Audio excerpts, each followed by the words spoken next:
Hey, this is Walt. This is Max. And you are listening to our podcast on dystopian cinema. This is, of course, Useless Info Inc., as always. And, Walt, I think we better get going because my life clock has gone black. Gone black? So black I can see my reflection in it. Because, of course, we're talking about Logan's Run today. 1976, directed by Michael Anderson. All right, so I'm going to start out a little summary as always, right, Walt? Of course. Okay. The year is 2274. Humanity has escaped war, overpopulation, pollution, etc., by retreating to live under giant geodesic domes. They're doing pretty well. They live in a huge indoor mall. All of their needs are taken care of. They're all good-looking and dressed in fab colors. And they have the best hookup app ever. One that literally beams willing sex partners into your apartment. Yep. But there's just one tiny, itsy-bitsy little catch. You die at the age of 30. Well, actually, you have a chance at something called renewal, but it's a crock. A few malcontents who don't like the situation end up running when the life clocks embedded in their palms start blinking. Red. They're looking for a place called Sanctuary.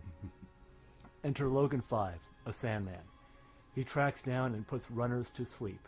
In other words... Elite police force, the Sandman? Yeah, he kills them. One night, Logan swipes right on future Tinder and meets Jessica 5. Wait, Jessica 6. Jessica 6, you're right. Who's got a secret. She's with an underground railroad that helps runners get out. Logan gets his orders from a soft-spoken computer who tells him to go undercover as a runner and seek out and destroy Sanctuary. So Logan takes Jessica to Cathedral, a forbidden zone where they stumble across the making of Duran Duran's Wild Boys video.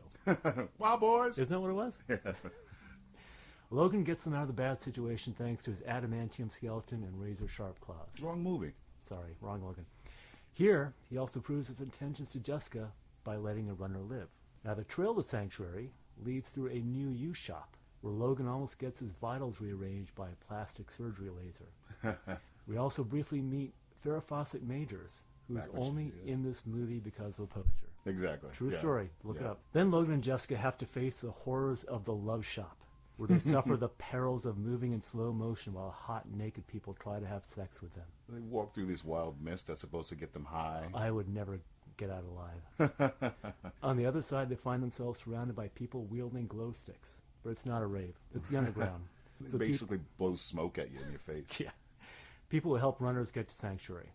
Meanwhile, they're being tracked by another Sandman, a friend of Logan's named Francis 7. Next, they get to a frozen place and encounter a mechanical man named Box. He offers fish, plankton, sea greens, protein from the sea. Turns out he's been freezing everything that shows up in his kingdom, including all the runners who've come this far. So Logan shoots the place up. They get outside, where they see things they've never seen before, like the sun. Like the sun. And a lizard that crawls up Jessica's tunic. Conveniently enough. Yep, right on time. Meanwhile, Francis 7, continues to follow their trail. They find Washington, D.C., now returned to the swamp from whence it came. There they see something else they've never seen before. An old man. They don't get him. They're young, he's old. They're from the city, he is so bridge and tunnel. He also quotes from Old Possum's Book of Practical Cats for some reason. Francis shows up. He won't accept the truth that the life clocks don't function outside the city, so Logan ends up fighting Francis to the death. Right, because their life clocks go clear. They go once clear. They're outside. Yeah. Logan and Jessica rediscover the concept of family unit and decide they have to go back to the city to tell everyone the truth. And get married. Yeah. Once back there, they seem to decide the best way to change people's mind is to yell at them at high volume, like a crazy guy on a subway platform. They're captured. Multiple holographic images of Logan are interrogated. That's a cool scene. That is kind of a cool scene. They tell the computer a story it can't deal with, so it blows itself up. Right. There is no sanctuary. Because that's how computers work in movies. Does not compute, boom, self-destruct. Everybody comes out, they emerge from the now ruined city, their lives are changed forever, but it's okay because they've met an old man. End film. That's really how the movie ends. Pretty much, yeah. It just stops. They find all these young people, they see an old dude, and this is the only time ever that a bunch of kids have felt an old man's beard and said, this is the most awesome guy ever lived, right? Right. And he's just kind of standing there giggling. I would be like, get off me. What are you doing? Everybody's pawing me over here. But he was excited to meet all the young people. Yeah, You know, yeah, that he made that trek alone. yeah. I'm surprised he survived. Yeah, right, That's Peter Ustinov. right. Yeah, the oldest man in the entire film. Now, all right, let's break into this movie, Walt. I got a few questions. So renewal. Yeah. What is that all about? Okay, so we've got these people on their last day, on their 30th birthday. They're like dressed in these like skull, like Hockey mask, skull, hockey mask, skull outfits with these white robes. They're floating up towards this like giant disco ball up in the ceiling, right? It's like another crystal. It's supposed to be a white like a life giant, clock. Yeah, like a giant life clock crystal. Yeah, because on the bottom it's red. The one that they stand around is red, and then they start floating up. And everyone's like in the stands going, "Arise, arise, renewal, renewal, yeah, renew." And they kind of get blasted out of the sky, right? Yeah, like they turn into like sparks. They get disintegrated practically. So they're like fully getting killed. Yeah. So what are they supposedly supposed to do? Like rise up, hit that crystal, and then what happens? Because we know nobody ever gets renewed. Right. But what do people think is supposed to happen? That's a good question. That is a good question because at some point Logan says to Francis, "Do you know anyone who's ever been renewed?" Right. And he's like, "Of course I do." Well, anyone we know? It's like, "Oh, no, not really." He's like, "No, yeah." Yeah. I think what's supposed to happen is your life clock is supposed to go back a step, or maybe go back to clear, where you can live for another 10 years before like you got to do it again. Something? Yeah. But nobody knows anyone who's ever done it, who's ever made renewal. Yeah. Or do they get like resurrected? Like, is that what? That's a good question. It's never clear, right? But they got those wild leotards on with the hot rod flames. They got the hockey mask, that skull hockey mask on. When they take the robes off, they're wearing these white and red leotards. Yeah. The red is like hot rod flames coming up their body. They go out in style. Okay, Right. that we cannot dispute. I just thought about the costume design that I never thought about in a way I never thought about before. Yeah. From the bottom up, from the feet up to about the waist, it's the red flames, and the top is white. Okay. So it's kind of the red life clock where they're standing around, the giant life clock. Okay. And the top is clear. Top is white. Okay. So it's like, they rise to the top. You get what I'm saying? Yeah. So all right. it's an interesting costume design that I never really thought about before. Another thing I noticed for the first time on this watch was everybody wears like outfits coordinated with their life clocks. Yeah. So if you're green, you wear green. First you're yellow, and then you're green, right, and then you're red, right? I thought there was another color, because is there? When Logan's in the weird interrogation main computer room, they have the representative lights as you walk in. Okay. And I thought there was 4 of them. If I think it was yellow, blue, green, then red. Yellow, blue, green, and the red. Okay. I could be wrong. I don't remember seeing any blues. Yeah, but I remember seeing that. Yeah. Okay. But mostly what you see is red and green. Yeah. So like when you turn a certain age, you have to get a whole new like set of outfits. Right. Yeah. That's interesting. Okay. So. So wait a minute. Yeah. If it is if you can't live past 30, then maybe that was just a set design thing with the blue, because it's what, when you're 10 you're yellow, 20 you're green, and then 30 red. I guess so, but isn't Jessica older than like 20? I mean, she looks older because she's green, right? Right. And doesn't he? So at some point she's a green, and then he says, "Well, you've still got like 6 years left," or something like that. Right. That's Did he actually? So the math is weird on the life clock. Yeah, like I don't think it exactly corresponds to. I mean, that would make sense. Right. Divide 30 into 3. Yeah. I actually think I read somewhere where they're not consistent. Okay. That like people have tried to figure it out, but Yeah. it doesn't actually match up in Right. any real meaningful fashion. Right. Yeah. It was kind of like, oh, don't worry about it. It's just that's the way it works. It's just Just when you go red, that's it. Yeah. So, what do you think about the look of the movie, like the production design and everything? Well, I think of the time, it's fun. It's fun. You can tell they put a lot of work into it. The models do not hold up to this day. It's painfully obvious that it's a model. Yeah, the miniature models do not hold up. The sets are fun. I like the design of the models. Right. But one thing that always gets me is so you've got this city, right? And there's like a lagoon in the middle. Right. And it just looks like it's a little pond, right? Yeah. And that's like, one of the things that always scales badly is water. Right. And I think about just a year after this movie, The Spy Who Loved Me came out, 1977. And they have a lot of like miniatures, like a tanker and like this underwater like city thing. And they actually meticulously worked on the water to scale it right. So it actually holds up really well today. Right. You know, so it's like in comparison, this one kind of falls flat. And of course, Star Wars came out in 77 too. Yeah. And that just blew everybody out of the water. It just doesn't, Especially with the use of miniature models and models, period. Yeah. You know, they really pushed the envelope. Yeah. And then it became the standard. It's kind of unfortunate. And there's some, I don't like filmmaking. Okay, so when they're in the ice palace with Box, he shoots Box. Can't get over that robot name. And it's like this weird, like, front projection where all the ice is falling. Right, It looks really, really phony. Bad, superimposed. And this was not a low-budget movie. No, it was actually an expensive film. It was like $9 million. $9 million. Which was that was a lot at the time. Yeah. I mean, not as expensive as like I think Star Wars was. What am I? 13 million?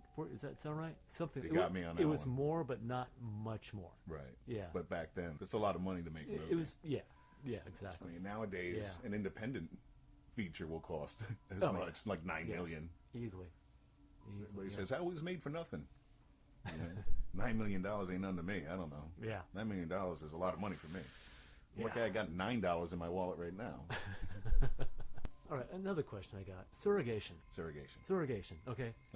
That thing at the end where... So I'm assuming surrogation is like a portmanteau word for surrogate interrogation.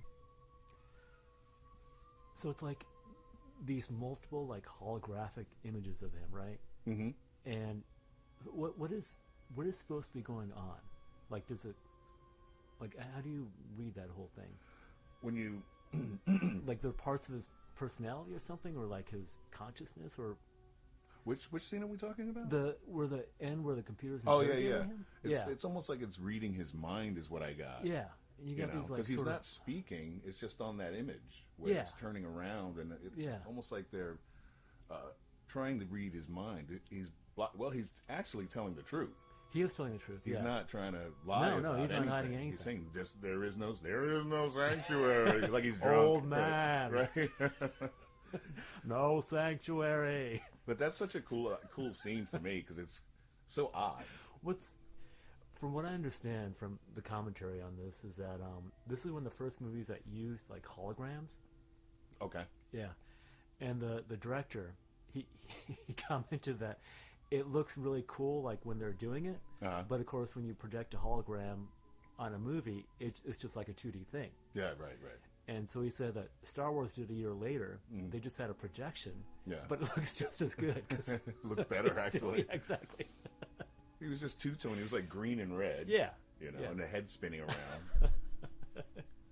Yeah, so it's kind of wonky. It just looked like it was on plastic film in a cylinder, just turning around. There's a lot of weird little, like, I don't know, design or production concepts like that in there. Like, there's a scene where before they meet Box, and there's like every time you say it, I get it. And it's Box. What is about Box? I don't know. It's just such a dumb name for a robot. Box. I know, Box. Yeah. That's actually from the novel. Yeah. Weirdly enough. I've never read the novel. Of course, now I want to read it. I read the comic books. I'm going to have a literary corner for a moment just to comment on the novel. Written by William Francis Nolan and some other guy. I can't remember the other guy's name. Okay. I can never remember it. Somebody look it up for us. I think because William Francis Nolan kind of owned it, and he ended up writing a whole Logan series. Okay. Whereas the other guy just kind of dropped it. Right. I don't actually recommend the novel. Okay. The story is that these guys sat down in the Howard Johnsons and wrote it like a week. Really? Because they wanted to sell it as a screenplay. Gotcha. And it kind of just reads as a screenplay. Yeah. One of the cool things about it is that in the novel, it's like the whole world. They're like actually like the maze thing, the public transit system. Right. Takes them like all over the world. Wow, that's cool. That's a cool idea. It actually is kind of cool. And the Box scenes take place in the Arctic. Okay. Like where it's like actually frozen. But it's kind of like in every chapter they get out of the maze car in like another place and they have to deal with something.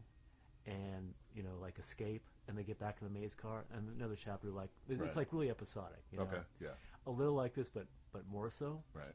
And there's this one really kind of weird, surreal scene where they end up like in this nursery with these like robot mothers, who like they're like tending to children, and this robot mother like grabs Logan and like kind of smothers him in like motherly affection. It's really surreal and weird. Wow. Yeah. Wow. So there's cool like sci-fi stuff in each chapter, but there's no like they don't pay any attention to like character. Okay. It's just like they do this thing, they move on, they do this thing. Right. And the other one, well, the genesis of the novel, and I think this is, we got to start talking about theme, like deeper meanings here. In the novel, you die when you're 21. 21? Yes. Damn. And one reason they changed that in this is, of course, it's hard to get all those actors that are that young. Right. So it's just much easier to get 20-something people. Yeah. But the concept, the novel came out in the late 60s. It was essentially a reaction to the youth movement. Okay. The idea in the novel is that the youth movement becomes like a revolution. So the kids kind of rise up, kill everybody over 21, and they set this rule. Wow. And the theme ends up being that if you do that, then you're just going to have a bunch of kids who just want to have sex and take drugs, and they don't like do anything to like advance the culture. Well, that's kind of stated in the film, to a certain extent. At which point they basically live for pleasure. Yeah, like that. Seems that like comes the only. up. I'm sorry. It seems like the only people that have a job really are the Sandmen. You don't see anybody. Oh, and the guys that did the cleanup. Yeah. That clean up the bodies. Yeah. No one has a really difficult job. Right. Yeah. And it like, just doesn't seem like provided for, and or like you were saying in the synopsis, the escort service, which is called the circuit. You put yourself in the circuit, and you can kind of just go to whoever wants to have sex with you. That's just if you just want to hook dial it up, up, right? yeah. You just like get on there and That's insane. So there's nobody really knows the concept of monogamy at all. They just kind of, you know what I mean? They're just kind of living for that. And like you said, it's a giant sex club that they pass through at that one point with and the with the drugs coming down from the ceiling, that mist that gets them high. Because there's that scene in Logan's apartment where Francis throws the ball up in the air. Yeah, exactly. And it's a smoky mist. And they all like start giggling and basically fucking. Yeah.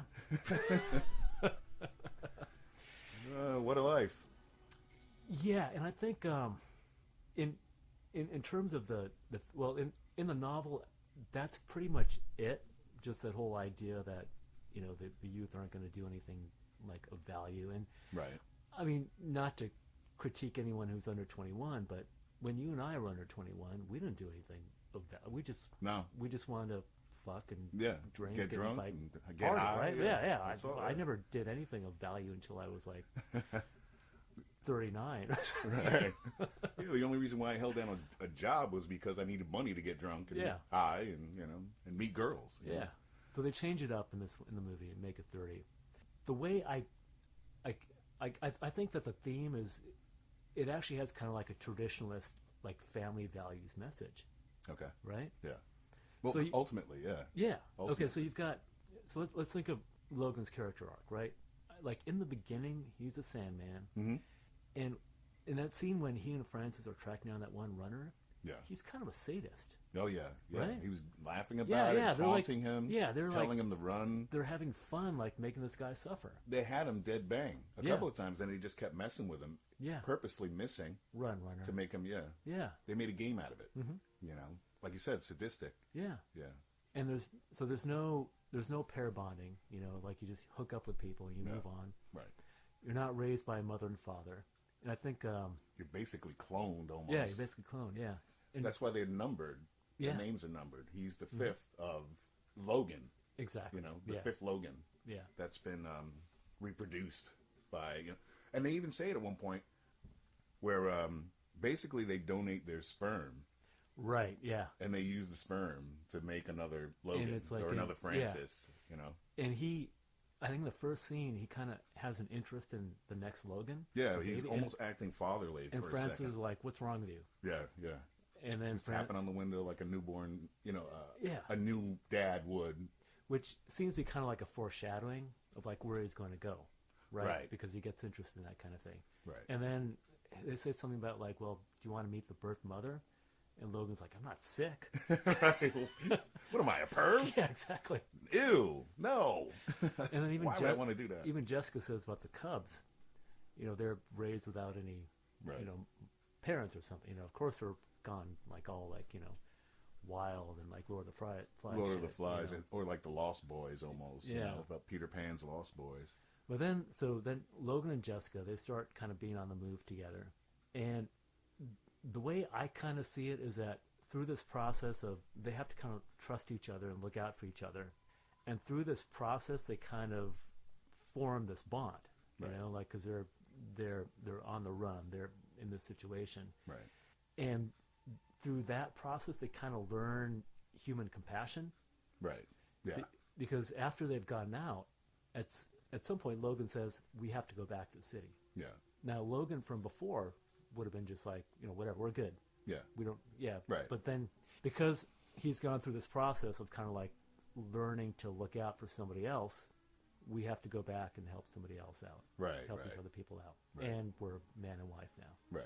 Which is decided right on the spot. Yeah. Because the old man, which is what he's credited as in the movie, just old man. Yeah, because he's the only one. So, he kind of talks about, monogamy and matrimony. And they kind of go, okay, we can do that. Yeah, that's cool. You want to be my wife? Yeah, all right. You want to be my husband? Cool. Wish it were that easy. So another theme that I think is interesting to touch upon is religion, or kind of the parallels for religion, because you've got this situation where you've got kind of like a state-sponsored belief in this renewal thing.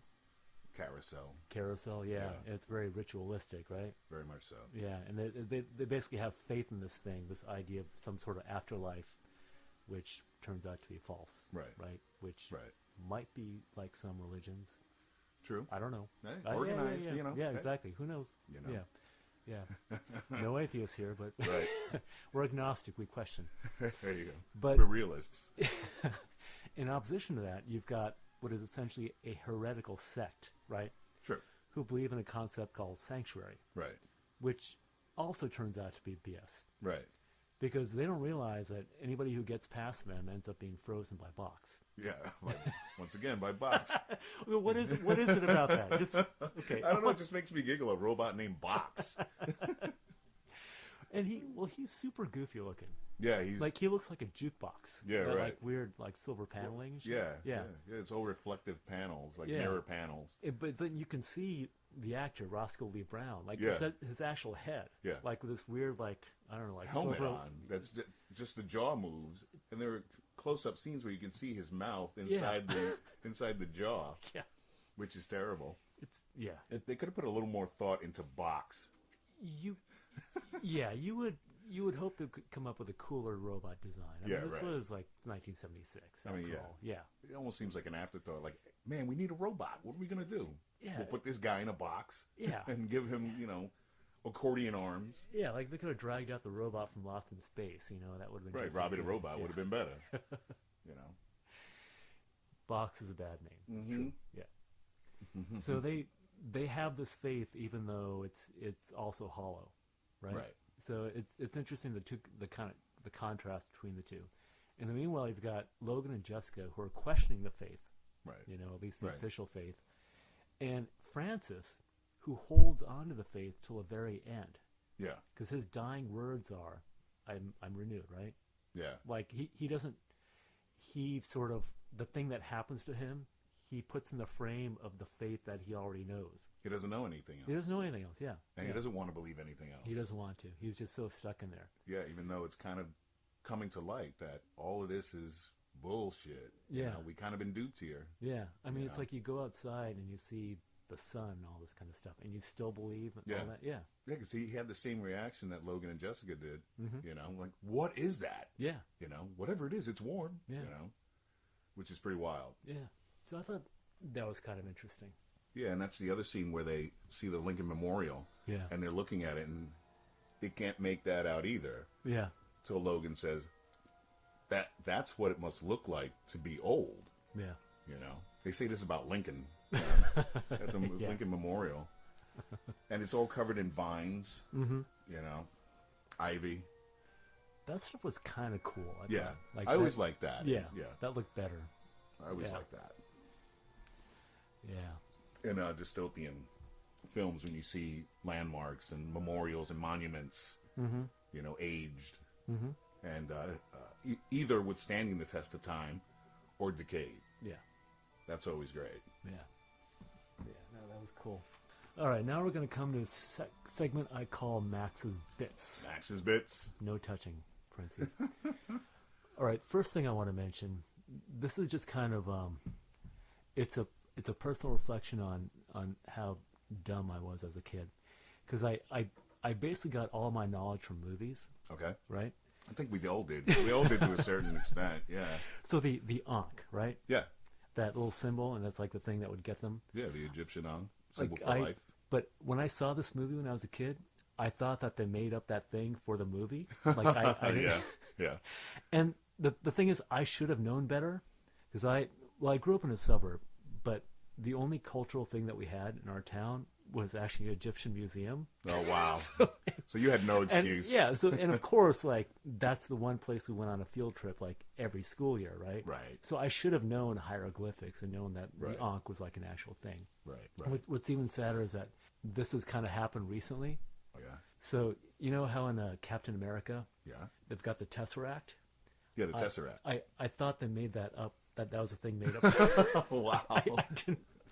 And I'm not dumb about geometry. Like, I know what, like, a rhombus and stuff like that is. Right. But I didn't know that was, like, not a real thing. Yeah. See, I know all of that stuff because I was interested in it as a kid, even, you know. Like the Tesseract? Yeah, and Ankhs and all these symbols and signs. You know, I always liked that imagery. And so you looked that stuff up? Or like, okay. Yeah.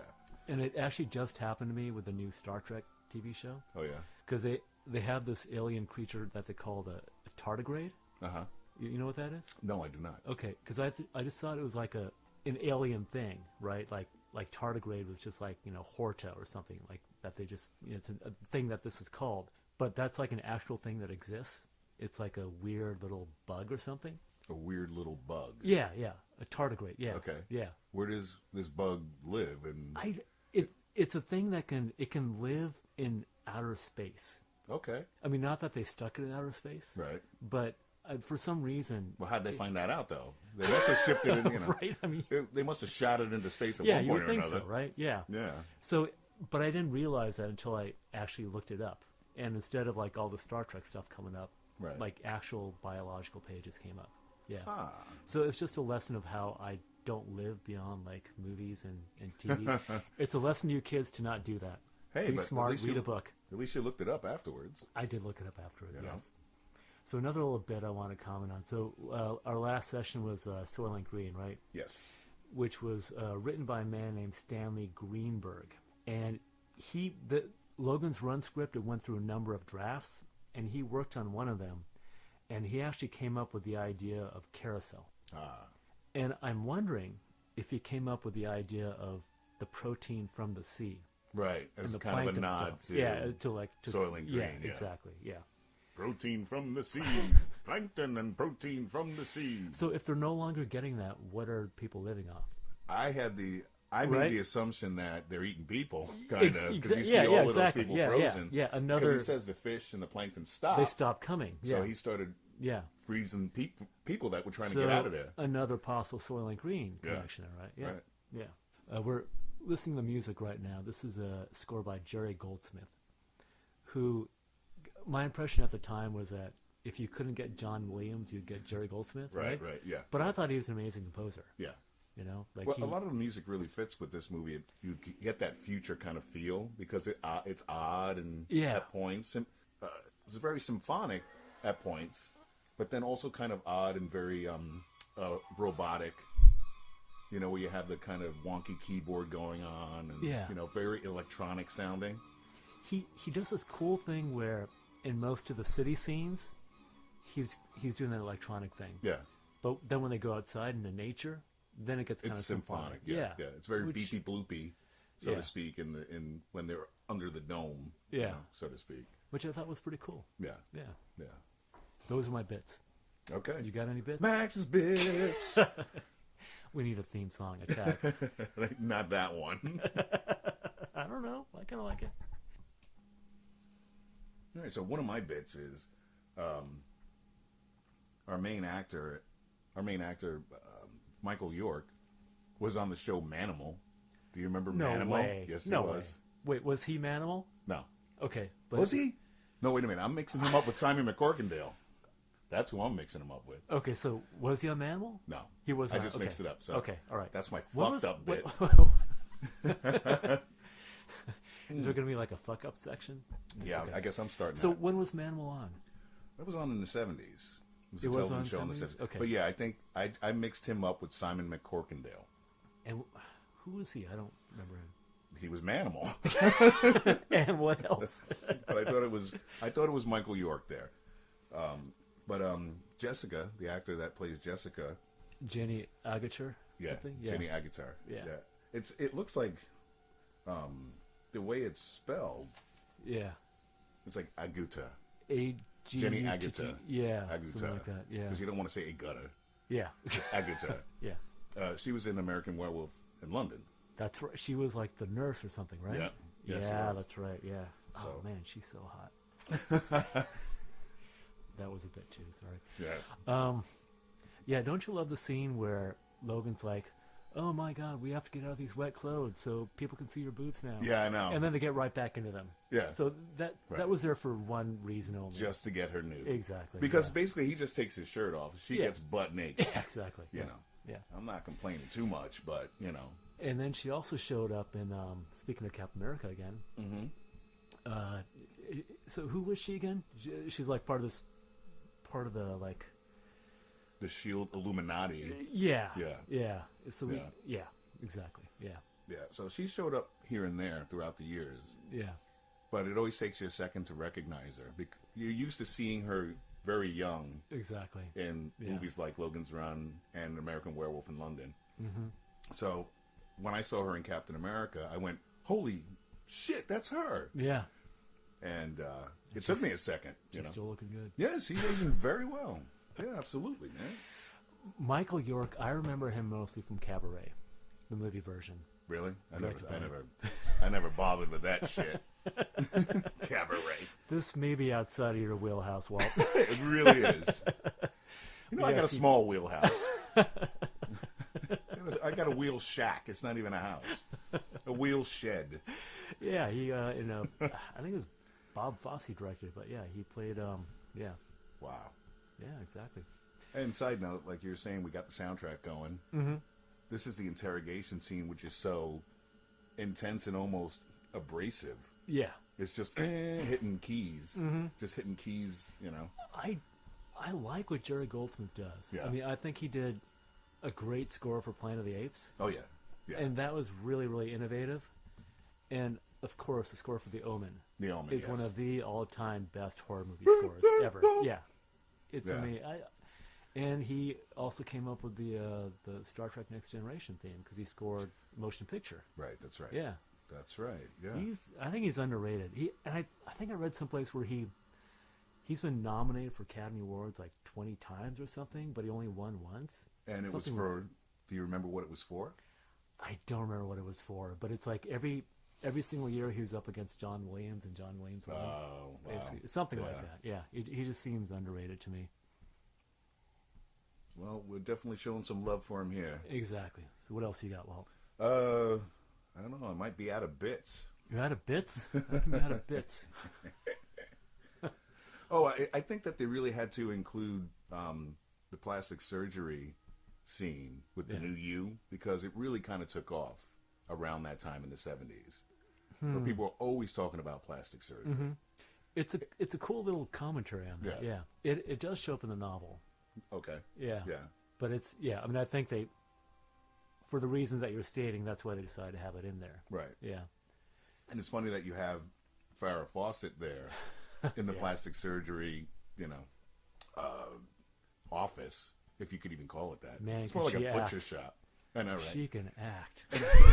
And how the hell she got out of there? And then she winds up with the kids, with the Cubs. Yeah. And they're or the rave people. Yeah. Yeah. With the glow. No, that's the kids were the glow sticks were the guardians of the next passageway to Sanctuary. Yeah, that's where she ends up, right? No. She ends up with the kids, where she comes crawling through the hole. No. Oh, that's right. You're right. Yeah, she shows up with the glow stick guys. Yeah, exactly. Because they're asking her because she's all confused, and he was against the other Santa. Like, come on. Yeah, well, she played dumb really well.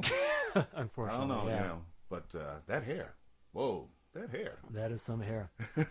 Now, speaking of that kind of 70s stuff, there's a scene where Francis is like in a sauna. Oh, yeah. And it was like a gym. Yeah. That was another thing that was just starting to become a thing at that time. Right. Like, like now we've got gyms all over the place, but like that sort of situation was a relatively new thing. In the hot tub or whatever it is. Yeah. The little and the hot people tub. are like working out in the background. Those are all Sandmen. Yeah. Those are all. It's exclusively for the Sandmen. Exclusive, Yeah. But then he tells them, shut up and just get in the water. Like, no, I'll pass.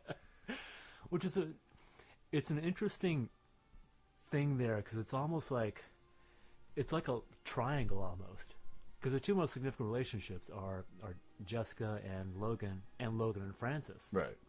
And it's almost like Francis feels betrayed. Yeah, because now you got this chick in your life, you don't want me anymore, which right? Some guys have gone through, you know, where it's like, oh, now you get a girlfriend, you don't want to be my friend anymore. Yeah, come on, man, we were Sandmen. So I'm gonna hunt you down and kill you now. Right. Now I gotta shoot you with my wild, weird gun that just shoots in every direction but straight. It just goes poof, and all this fire comes out of it. Yeah, you start sparking. Right. Yeah. You see no bullet, no direct laser. Yeah. Basically, that gun just looks like it would blow up in your hand if you pulled the trigger too much. It's just, Yeah. But when you were a kid, when I saw it when I was a kid, you're like, it's cool. It seemed really, really cool. Yeah. When we were kids. Yeah. And this movie did actually do really, really well with young people. Mm. In a way, it's kind of like the first one of these like kind of young adult dystopian movies. Okay. That are so big now. Right. Right? But yeah, back then it was a big hit. Well, they kind of live in a dystopian utopia. Yeah. Under the domes. Yeah. They just because they don't know any better. Yeah. And the costume design. Talk about minimalist. Yeah. Especially when it comes to Jessica, she's barely wearing anything through most of the movie. She's barely wearing anything. Yep. She's barely wearing anything. Mm-hmm. Yeah. Logan's covered from head to toe. But that's also a color scheme thing with the costume design as well. The Sandmen wear black and gray, where everyone else wears color code to their life clock. Mm-hmm. Yeah. So, once again, black represents death. Exactly. In costume design, and unless it's Star Wars, Yeah. Darth Vader was dressed all in black, but the stormtroopers are white, all white costumes. Yeah. So we always go back to Star Wars for some fucking reason, The touchstone for everything, unfortunately. Mm. All right, so okay, let's sum up our thoughts, our general unless you got more bits. No. Okay. I'm out of bits. How do you feel about this movie? I like it. Yeah. I still like it a lot. I really enjoy it. For a younger generation, I think that they'll think it's corny. Yeah. And it hasn't withstood the test of time to a certain extent. Yeah.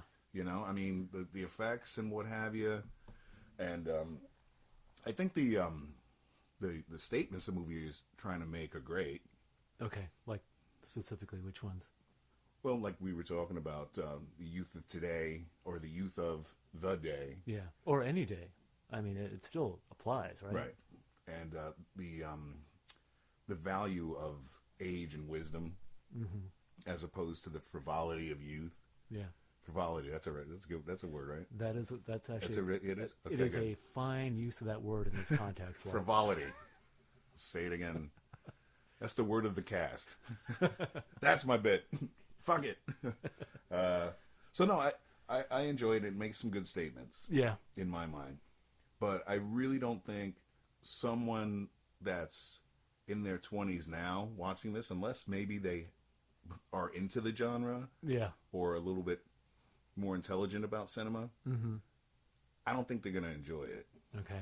Unless they're a cinema buff or can read between the lines, so to speak, and not see it for this corny science fiction B movie. You know? Yeah, I mean, it's easy to enjoy it for camp value.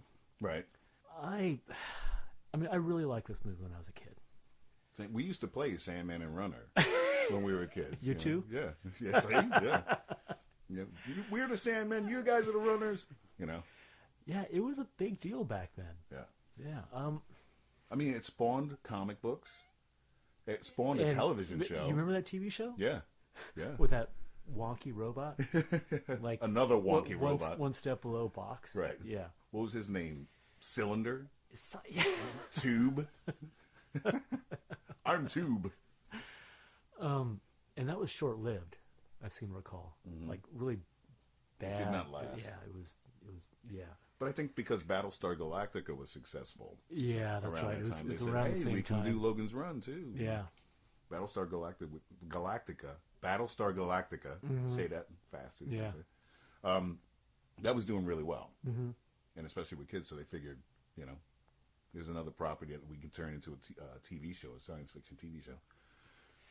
Did this TV show come out after Battlestar Galactica started? I think so. Okay. Same thing with Buck Rogers. Buck Rogers definitely came out afterwards. Buck Rogers had a feature. They had a film. Yeah. And it did moderate. Yeah. But it did well as a TV show. Oh my God, that Joel Gerard disco scene. He teaches the people of the future how to dance disco.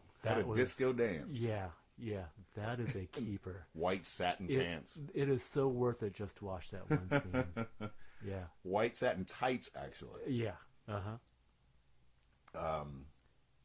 Which on him, you know, being a kid is like, you know, you figure these are spacesuits. These are what people wear in the future, right? White satin tights. Okay, Walt, you just had an epiphany. Right. So tell me. To correct my fucked up bit from earlier, our main character, Logan, Michael York, was also in The Island of Dr. Moreau. Yes. This is the 70s version with not the remake. Yeah, not the with Brando Brando remake. And Kilmer. No. This was I think 77 or thereabouts. Yeah, he was the main guy in there, right? Yeah. Okay. All right. So we've nailed him down. Okay. So now we have a couple of pieces of business, don't we? We do. First, how suck-ass is the future? You know what? The suck factor on this isn't so bad if you're willing to live under the dome. Because, life is pretty good until you're 30. Right. Yeah. Then you're just dead. Yeah, then you're dead. Then you get disintegrated. Yeah. But you get to wear a cool leotard when you're disintegrated with hot rod flames on it. And remember that whole Tinder thing. Yeah, right. Right. I mean, okay, one of the biggest points about living under the dome, it seems like everything's kind of provided for you. Yeah. And the circuit, if you're in the circuit. Yeah, I mean, you don't really have to date anybody. No. It's kind of like before you had online dating. Yeah. But this is a little bit more convenient than online dating. Yes. You know, it's kind of like escort service almost. But you don't got to pay for it. Yeah, because everybody's like willing and cool with it. Yeah. And they're all into it. Yep. And super space drugs. Yep. Yeah. You know, you just throw a big giant popper onto the ceiling and sit there in the mist. But of course it looks like some weird kind of smoke bomb. Yeah. You know?